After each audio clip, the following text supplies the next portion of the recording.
마지막으로 말하노니 하면서 마지막으로 형제들아 기뻐하라. 온전하게 되며 위로를 받으며 마음을 같이하며 평안할지어다. 그러니까 사도 바울이 정말 말하고 싶은 것은 뭐냐? 기뻐하라는 거예요. 왜요? 고린도 교회가 지금 기뻐하지 않거든요. 거짓 교사들에 의해서 복음이 변질되고 또 교회 안에 여러 가지 문제들을 통해서 평안한 날이 없는 거예요. 그러니까 사도 바울 입장에서는 하나님께서 어떻게 세운 교회인데 그 고린도 교회가 복음의 기쁨을 가지라는 거예요.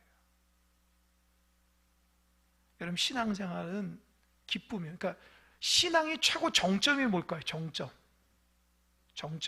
그러니까 신앙생활을 이렇게 여정 가운데 했을 때 여러분 생각하는 신앙의 정점, 가장 높은 위치에 있는 게 뭐라고 생각하십니까?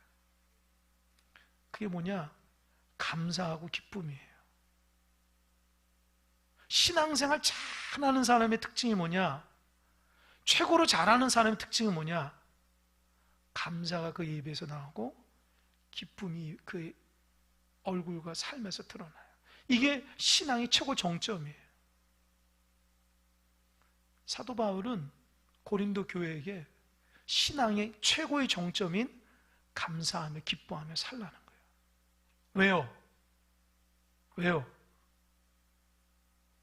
감사할 것도 없는데, 기뻐할 것도 없는데, 감사하고 감사하고 뭡니까? 기뻐하고 또 온전하게 되면 위로하고 마음을 같이하고 평안하라는 거예요. 여러분, 평안해야지 평안할 수 있잖아요. 그렇잖아요. 기뻐해야지 기뻐할 수 있잖아요. 감사할 제목이 있어야지 감사하잖아요. 그죠? 아니에요. 세상적으로 보면은 기뻐할 제목이 있어서 아 기쁘다 이렇게 하잖아요. 나 정말 감사해 하지만 신앙은 그러지 않아요. 신앙은 성도들이 갖는, 신앙인이 갖는 감사와 기쁨과 평안과 위로의 핵심이 뭐냐? 보세요. 11절 하반절. 또 사랑과 평강의 하나님이 너희와 함께 계시리로다. 이거예요. 그러니까 사도 바울이 고린도 교회에, 문제 많은 고린도 교회에, 복음이 변질돼서 온전치 못한 고린도 교회에 너 기뻐해라, 감사해라, 위로하고 함께 마음을 같이 하고 평안해라, 그렇게 얘기하는 근본 이유가 뭐죠? 하나님이 함께 하시기 때문이에요. 할렐루야. 이게 우리 신앙의 핵심입니다. 여러분, 하나님이 우리와 함께 하지 않으면 평안이 없어요. 기쁨이 없다고요. 여러분 생각해 보세요. 하나님이 여러분과 함께 하시는지 함께 하지 않는다고 생각하면 얼마나 두려워요. 얼마나 불안해요. 이 세상 가운데 나 혼자 모든 것을 다 한다고 생각해 보세요. 그것처럼 두려운 게 어디 있어요? 하나님이 없는 사람의 특징이 뭐냐? 늘 불안하고 두려운 거예요. 그러니까 나이 들면 병 걸리면 어떡하지? 그냥 그런 생각도 드는 거예요. 하나님이 나를 지켜주신다는 생각이 아니라 그냥 두려움이 생기는 거예요. 세상 근심이. 뭘 하려고 그러면 이게 못하면 어떡하지? 막 근심이 되는 거예요. 자신감이 없어지는 거예요. 그러니까 마음의 평강이 깨지는 거예요. 왜요? 하나님이 없기 때문에 그래요. 반대로 내 인생에 하나님 책임져 주신다 그러면 어떻게 해요? 기뻐해야죠. 내 인생은 나의 것이 아니라 하나님의 것이니까. 믿으십니까? 여러분 하나님의 것이에요. 여러분 거 아니에요. 그러니까 여러분 것처럼 교만하면 안 돼요. 내 삶은 내 거야, 내 마음대로 해야 돼요. 그런 교만하면 안 돼요. 내 것은 내 것이 아니라 하나님의 것이에요. 하나님의 도구라고요. 하나님이 원하는 대로 사용돼야 돼요. 그걸 모르고 내 원하는 대로 막 살다가 나중에 어떻게 되려고 그래요? 하나님이 원하는 대로 살아야 돼요. 하나님이 여러분의 사명을 주시고 여러분 가운데 이 땅 가운데 살아갈 때에 생명을 주시고 하나님 여러분 가운데 원하시는 게 있어요. 그 원하시는 거 모르고 나 혼자 잘 살려고, 나 혼자 편안하려고 그렇게 살아가는 것이 하나님의 뜻이 아닙니다. 세상 사람은 그렇게 살지언정 우리 믿는 사람은 사명을 가지고 살아야 되고 하나님의 뜻 안에 있어야 돼요. 삶의 태도가 달라야 돼요. 세상 사람들이 근심 걱정할 때 여러분은 근심 걱정하면 안 돼요. 오히려 기쁨을 보여줘야 돼요. 왜요? 하나님이 함께 하니까. 할렐루야. 하나님이 없는 사람은 근심 걱정하는 거예요. 하나님 내 인생 책임져 주지 않거든요. 두려운 거예요. 내가 다 해야 돼요. 가정의 문제도 하나님께서 인도해 준다고 생각하지 않으니까 걱정이 되는 거예요.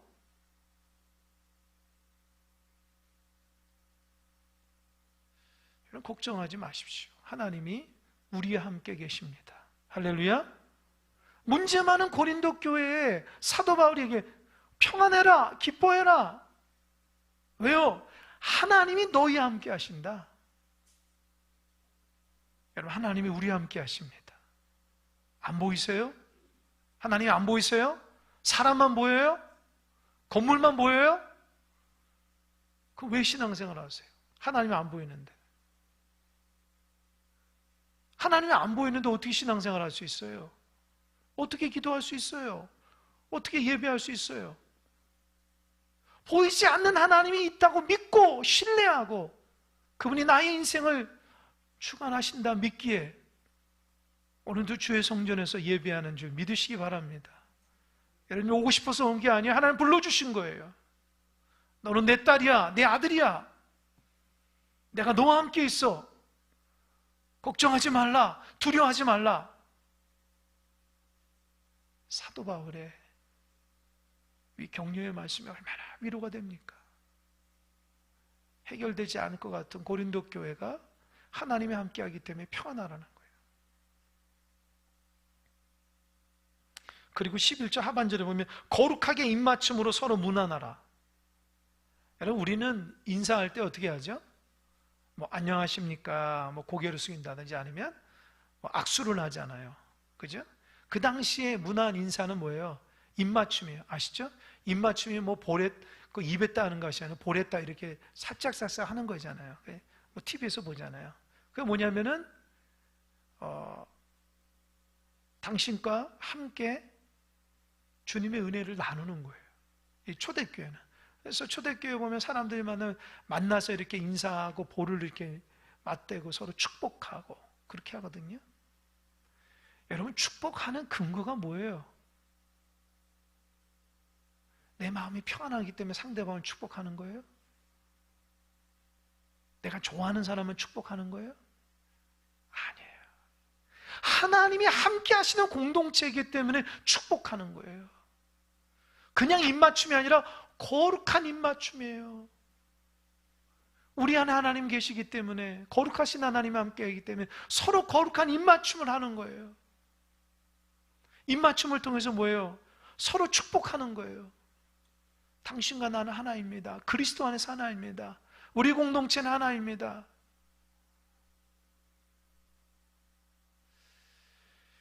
우리도 이랬으면 좋겠어요. 입맞춤은 아니더라도 좀 껴안고 서로 하나입니다. 악수하면서. 그리스도 안에서 그 평안한 교회의 특징이 뭐냐? 서로 교제하고 인사한다는 거예요. 마음과 마음을 다해서. 형식적인 게 아니거든요. 그 고린도 교회는 그게 있었던 거예요. 하나님이 함께 하니까 하나님 때문에 그 사랑과 뭐라고 그랬어요? 사랑과 평강의 하나님이 너희와 함께 하니까 거룩하게 입맞춤으로 문안하라는 거예요. 문안하라는 거예요. 이해되십니까? 내가 좋은 일이 있기 때문에 문안하는 게 아니라, 내가 힘들고 어렵기 때문에 문안할 필요 없어가 아니라, 사랑과 평강의 하나님이 우리와 함께 하기 때문에 그리스도 안에서 하나라는 겁니다. 생각이 다 달라요. 삶의 스타일이 다르고. 그래도 하나님이 함께 하시기 때문에 하나가 될 수 있는 거예요. 이게 교회가 하나 되는 비밀입니다. 그래서 여러분, 내 스타일대로 교회를 맞추면 안 돼요. 그것처럼 어리석은 게 없어요. 내가 주님께 맞춰야지 교회가 나를 맞춰라 그러면 안 돼요. 내가 주님께 맞춰야 돼요. 여러분, 내 스타일도 여러분 알잖아요. 여러분 스스로가 여러분 신뢰하는 사람 몇이나 돼요? 거의 없잖아요. 내가 나를 봐도 만족하지 못한데 어떻게 사람들과 교회가 나를 맞추라고 하겠습니까? 안 되죠. 우리는 주님께 맞추는 거예요. 말씀에 맞추고 그리스도에 맞추고. 그래서 그것에 따라서 서로 거룩함으로 입맞춤으로 살아가는 것이 신앙 공동체입니다. 꼭 기억하시기 바랍니다. 내가 주님께 맞춰야 돼요. 자꾸 교회가 나에게 맞추면 안 돼요. 목회자도 마찬가지예요. 목회자 잘하는 거 하는 게 아니라 주님이 원하시는 말씀 중심으로 교회를 바라봐야 돼요. 모든 교회 일꾼들도 마찬가지예요. 내 환경과 처지로 교회를 보는 것이 아니라 하나님께서 있기 때문에 말씀 중심으로, 교회 중심으로, 주님 중심으로 교회를 바라봐야 돼요. 여러분, 말씀 중심으로 교회를 바라보지 않으면요, 교회는 절대 하나가 안 됩니다. 왜요? 다 달라요. 교회를 바라보는 태도가 다 다르기 때문에 그래요. 다 달라요. 근데 말씀 중심으로 보면 우리 그 말씀 가운데 하나 되면 되는 거예요. 주님을 하나 되면 되는 거예요. 그게 교회의 신비로움이에요. 교회는 무슨 월급쟁이들이 있는 게 아니잖아요. 직장이 아니잖아요. 그죠? 다 하나님의 헌신과 은혜 가운데 순수함과 기쁨으로 예배하는 거예요. 여러분, 이게 교회 안 나온다고, 당신은 뭐라 그러지, 그걸? 직장에서? 사표내. 이거 아니잖아요. 그거 아니잖아요. 직장에서는 지각하거나 무단결석하면 사표잖아요. 직장에서는 자기가 맡겨진 일을 못하면 어떻게 해요? 사표 내는 거잖아요. 교회는 그런 곳이 아니에요. 못한다고 사표 내거나, 교회 안 나온다고 사표 내, 그런 데가 아니잖아요. 우리 모두 다 하나님의 은혜를 깨달아서 신앙생활하는 곳이 교회잖아요. 그러니까 직장보다도 교회가 인간적으로 보면 굉장히 허술해 보여요. 네, 여러분 그거 아십니까? 직장인들이 가장 중요한 게 뭐예요? 월급이잖아요. 월급. 그잖아요. 월급으로 살아가는데 만약에 직장에서 월급을 안 준다, 월급을 까는다,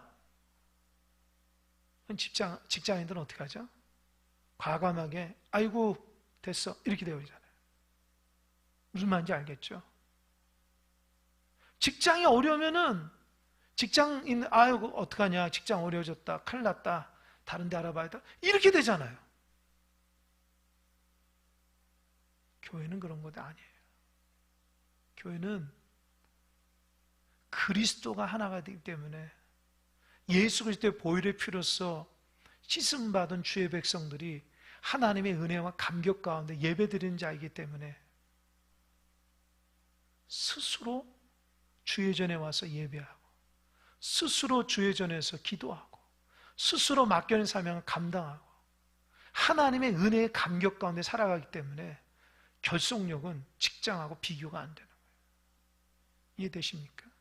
세상 사람들이 여러분을 욕할지 몰라요. 무슨 수요 예배 저녁인데 뭘가 그렇게 할지 모르지만 여러분 나오잖아요. 왜요? 뭐가 나와서가 아니잖아요. 내가 하나님 백성이기 때문에 나오는 거 아닙니까? 내가 오늘도 하나님 말씀과 기도 가운데 하나님의 교회에 함께 하시니까 내가 예배를 통해서 하나님 앞에 영광 돌리고 하나님의 새로운 힘을 받고 은혜를 받고 그래서 나온 거 아닙니까?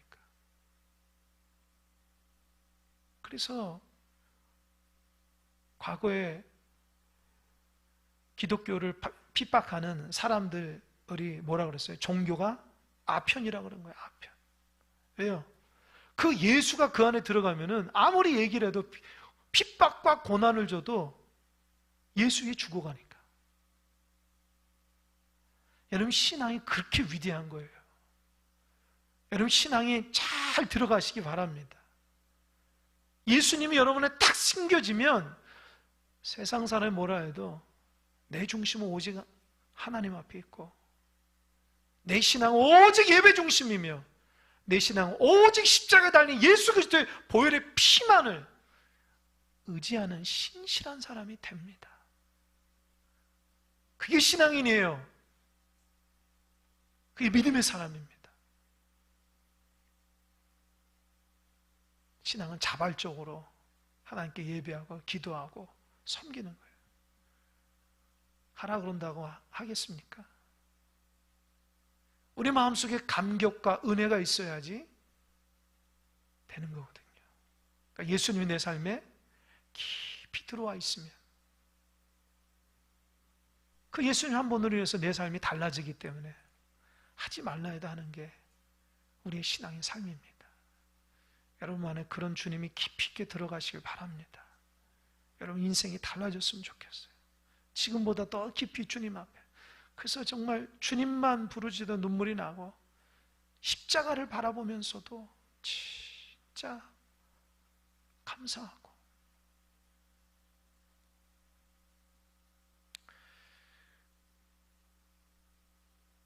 예전에 제가 한 번 얘기한 것 같아요. 제가 감동받은 일이 있었는데, 전했던 교회에서 아마 한두 번 얘기했는데, 세 가족이 왔는데 세 가족이 맨 뒤에서 고개를 못 들고 예배를 드리는 거예요. 그래서 내 예배 끝나고 뭐 세 가족 교회 가면서 이런저런 얘기하는데, 왜 성도님은 고개를 이렇게 들지는 못하고 예배를 하십니까? 고개를 잘 들고 예배들. 그분 말씀에 감동이에요. 자기는 세상에서 죄를 많이 져가지고 거룩하신 목사님 얼굴 못 보겠다는 거예요. 찬양하는 찬양대 너무 거룩해서 천사 같은 분들이기 때문에 자기처럼 죄 많은 사람들이 어떻게 저 사람을 볼 수 있냐, 고개를 푹 숙이면서 계속 회개만 했다는 거예요. 제가 그 말을 듣는데 제가 부끄럽더라고요. 저도 죄인인데 어떻게 초신자 저 마음속에는 하나님한테 저렇게 겸손한 마음이 있을까? 그래서 내가 그랬어요. 성도님, 목사님 저도 죄를 져요. 그러니까 주님에 의지하면서 예배 드리면 됩니다. 그래서 제가 그랬어요. 제가 성도님한테 감동받았네요. 저도 성도님처럼 하나님 앞에 부끄러운 모습으로 예배 드려야 되겠네요. 그게 예배예요. 그게 예배라고요. 하나님 앞에 부끄러워서 내가 하나님 앞에 잘못한 게 많으니까, 진짜 하나님 앞에 부끄러우니까 어디 쥐구멍이라도 들어가고 싶은 마음에 고개도 못 들고 하나님 나 용서해 주세요. 이런 심정으로 기도하고 예배하는 것이 하나님께서 가장 기뻐하는 예배자의 모습입니다. 그게 하나님이 우리와 함께 하시기 때문에 그게 가능한 일이에요. 여러분, 그 초신자 그 성도 마음속에 그런 마음 주신 분이 누구냐고요? 하나님 아닙니까? 하나님이잖아요. 하나님이 함께 하시기 때문에 예배하는 그 사람 마음속에 그런 은혜를 부어주신 거예요. 여러분도 그런 은혜가 있길 바랍니다. 같은 예배를 들어도 누구는 정말 말씀의 은혜가 되고 정말 하나님의 음성을 둬서 내 삶에 문제가 해결되는데, 누구는 맹맹한다면 그거 안 되잖아요.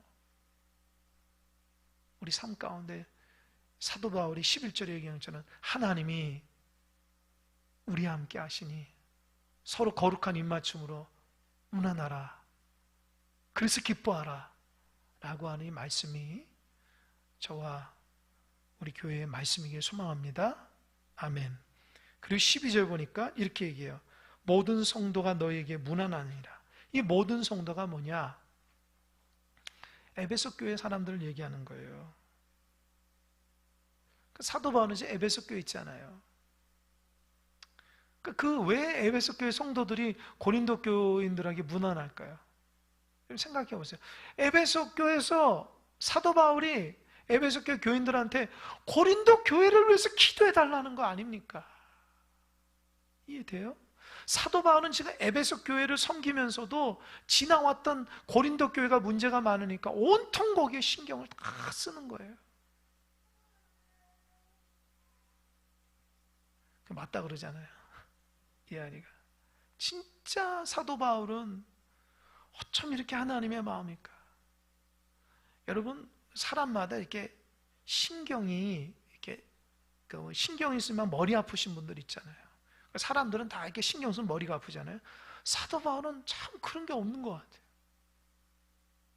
사도 바울이 글을 보면은요, 다 교회 때문에 근심하고, 전도 대상자는 근심하고, 사람들 때문에 근심하고, 어떡하든지 막 이렇게 늘 근심 걱정으로 살아가. 근데 여러분, 이 근심 걱정이 세상 근심 걱정이 아니라 하나님을 향한 근심 걱정이라는 거예요.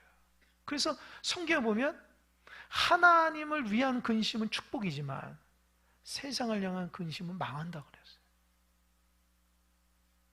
그러니까 사도 바울은 문제 많은 고린도 교회를 향해서 떠나 있지만 계속해서 신경 쓰는 게, 우리는 이상해 보이지만 사도 바울은 그게 기쁨이에요. 교회를 위해서 기도하고요, 교회를 위해서 편지를 쓰고요, 교회를 위해서 방문하고요, 교회를 위해서 뭡니까? 전도하고요. 이게 기쁨이라는 거예요, 사도 바울은. 믿음이 약한 우리는 이해가 안 되잖아요. 복잡하니까 아유 그냥 내버려도 이렇게 할 수 있지만, 사도 바울은 고린도 교회를 향해서 고린도 교회가 하나님 앞에 온전하게 되는 것이라면 근심 걱정 아무것도 아니에요. 여러분, 우리 안에 이런 거룩한 은혜가 있길 바랍니다. 하나님 앞에 거룩한 생각들, 마음들이 있어야 돼요. 내 육신적인 삶을 위해서 근심 걱정이 아니라 가정에, 아니면 여러분과 교회 안에, 구역과 지역과 선교회 가운데, 교회학교 가운데 정말 믿음으로 하나 되고 믿음으로 예수를 잘 만나고 믿음으로 깨끗해지는 성도가 되기를 위해서 근심 걱정하는 이 사도 바울의 마음, 이런 게 있어야 돼요. 이런 게 없으면 그게 뭐냐? 영혼 사랑하는 마음이거든요. 저 영혼이 죽든지 말든지 나 몰라. 싹군 아닙니까? 자기 양이 있는데 죽어가는데. 그러니까 여러분, 구역 안에서도 구역 식구가 죽어가는데 아유 뭐 알아서 하겠지. 싹군 구역장이에요. 교회 학교 아이들이 막 죽어가는데 교사들이 알아서 오겠지. 싹군 교사예요, 싹군 교사.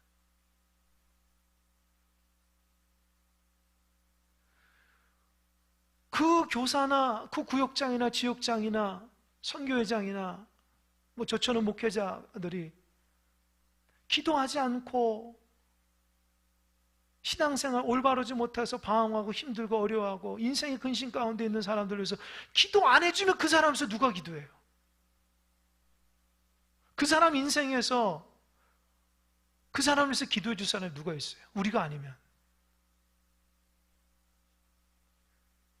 사랑하는 마음으로 기도해 줘야 돼요. 사랑하는 마음.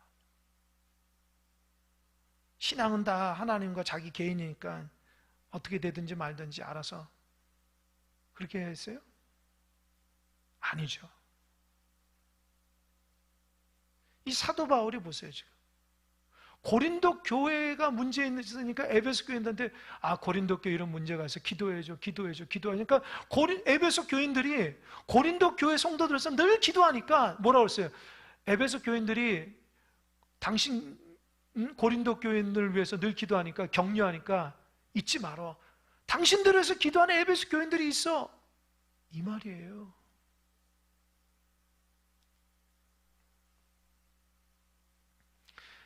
누가 여러분을 위해서 기도해 주면 얼마나 고마워요. 예전에 제가 부목사를 했을 때에 참 제가 감동받아 적이 있어요. 이제 그 교회는 이제 부목사가 여기 그러니까 다 뒤에서 예배드려요. 뒷자리에서. 왜냐면 성도들 누가 오는가 이게 자기 교구식구 체크하면서 이렇게 기도하면서 하니까. 그래서 기도를 하는데 가급적 기도를 제가 오래 하려고 그랬어요. 음악이 끝날 때까지 이렇게 좀 하려고 많이 노력하고 1시간 정도 하려고 노력하고 하다 보니까 뭐 주로 제가 늦게 가는데 이렇게 가다가 어느 권사님하고 같이 이렇게 탁 이렇게 본당에 나온 거예요. 그래서 방향이 비슷해서 이런저런 이제 이런 얘기 저런 얘기 아유 그러냐고 뭐 새벽이니까 뭐 세수도 제대로 못하니까 뭐 서로 얼굴 보지도 못하고 그냥 서로 지나가면서 이렇게 얘기하면서 그래서 그 권사님 저한테 그래요. 목사님 저 목사님에서 기도합니다. 힘내세요. 그런 거예요. 근데 그분이 우리 교구도 아니었어요.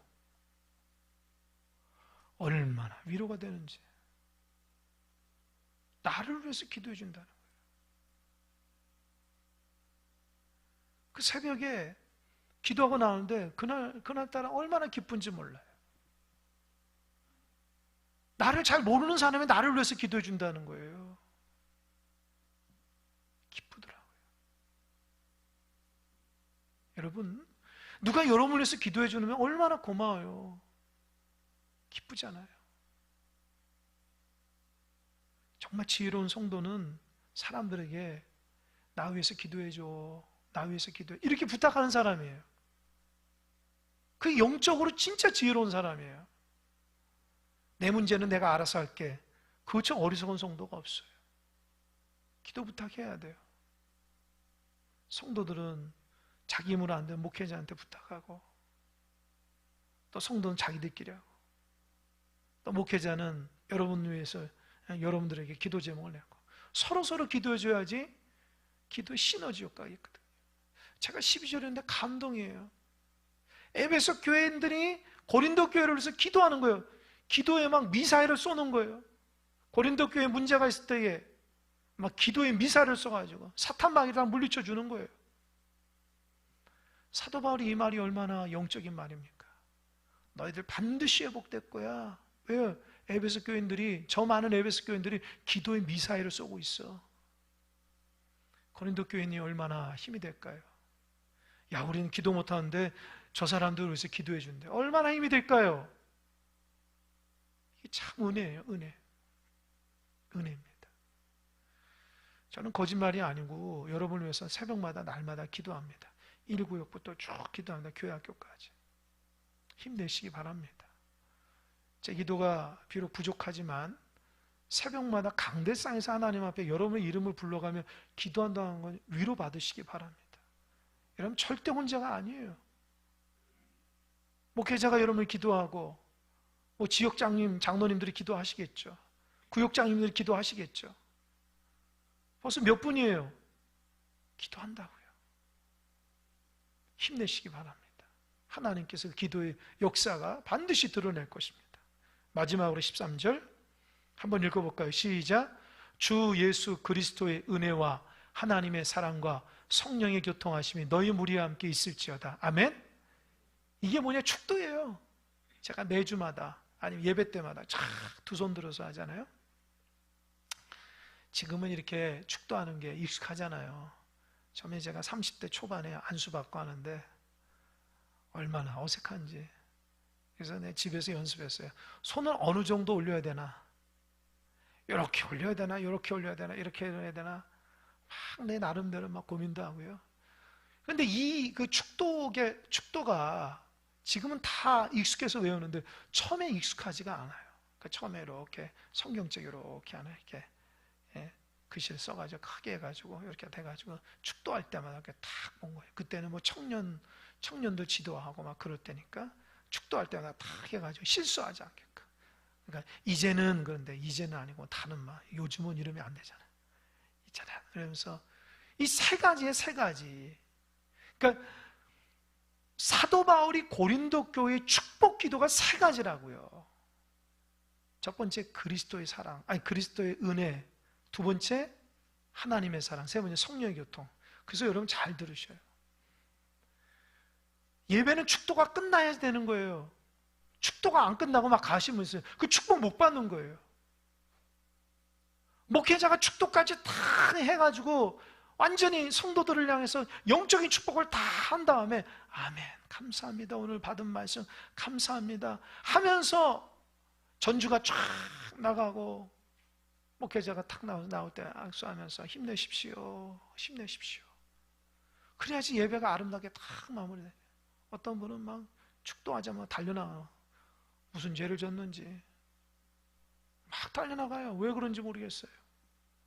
예배 안 드리는 거예요. 예배 예전에 축도가 마지막이잖아요. 축도를 받아야 되잖아요. 어떤 분은 그래서 그러는, 신방할 때 목사님 안수기도 해주세요. 목사님 말씀도 좋지만 안수기도 받으세요. 그래서 안수기도를 굉장히 소중하게 여긴. 그래서 저는 우리 교회 아픈 분이 있으면 반드시 제가 제 모양실이나 저 로비에서 안수기도 해줍니다. 제 손이 아니잖아요. 주님의 손으로 하는 거니까, 주님의 이름으로 하는 거니까. 사도 바울은 고린도 교인들에게 세 가지 축복해요. 그리스도의 은혜. 은혜가 뭐죠? 값없이 주어지는 거예요. 예수님이 값없이 우리에게 은혜를 베풀었잖아요. 십자가에서 우리를 위해서 은혜 베풀었잖아요. 두 번째, 하나님의 사랑. 우린 죄인인데 죄의 문제로 죽을 수밖에 없는데 독생자 아들 예수 이 땅에 보내주셨잖아요. 세 번째, 성령의 교통. 성령, 예수님이 십자가에 달려 돌아가시고 사흘 만에 부활하셔서 승천하시고 나서 누가 오셨어요? 성령님이 오셔서 예수의 영으로, 위로의 영으로 우리와 늘 함께 있어요. 그러니까 여러분 신앙생활 잘 하시는 분은 성령 충만해야 돼요. 성령이 여러분 마음을 다스리는 거예요. 성령은 위로자예요. 상담자라고요. 그러니까 사람의 위로받지 말고 성령께 위로받아야 돼요. 어리석은 사람은 사람의 위로받으려고 하는데 사람 위로를 해줍니까? 사람들이? 위로 잘 안 해줘요. 성령이 위로해줘야 돼요. 성령의 마음속에 위로의 영으로 오셔서 나를 위로해줘야지 내 마음이 회복이 되는 거예요. 이 세 가지가 뭐라고 그랬어요? 너희 무리와 함께 있을지어다. 성상의 하나님이 너희들과 함께해서 가는 곳마다 예수님의 은혜가 있고 하나님의 사랑이 있고 성령의 교통이 늘 함께 있으니 힘내시라는 거예요. 할렐루야. 얼마나 축도가 은혜스러워요. 이거를 무슨 주문처럼 외워요. 사도신경도 주문처럼 해요. 주기도문도 주문처럼, 내용도 모르고 앵무새처럼. 안 됩니다. 이제는 우리가 진짜 하나님의 은혜를 생각하면서 기억하면서 해야 돼요. 말씀을 맺겠습니다. 사도 바울이 고린도 교회를 향한 그 마음 얼마나 귀합니까? 가끔씩 이렇게 인터넷 보면 그래요. 사람 마음을 탁 보면은 사람 머리를 탁 보면 머리 안에 몇 퍼센트는 뭐가 있고 몇 퍼센트, 그런 그림 봤죠. 사도 바울 머리를 쫙 이렇게 도면을 보면은 가장 큰 주님이 있고요. 그 다음에 교회예요. 그거밖에 없어요. 사도 바울은 오직 주님을 위해서 살고 복음을 전하고 오직 교회를 위해서, 교회가 교회될 수 있도록 위해서 온통 머릿속에는 교회밖에 없는 거예요. 그렇기 때문에 사도 바울이 수많은 교회를 세웠고 수많은 성도에게 은혜를 끼친 겁니다. 여러분 머릿속에 뭐가 있습니까? 뭐가 자리 잡고 있어요? 하나님의 은혜가 있으면 좋겠고 예수님 있으면 좋겠고 교회 중심, 믿음 중심, 기도 중심, 말씀 중심, 그런 영적인 것들이 여러분 안에 가득 넘치길 바랍니다. 그래서 하나님 안에 정말 기쁨으로 감사하며 신앙생활하는 여러분 되시길 바랍니다. 기도하겠습니다.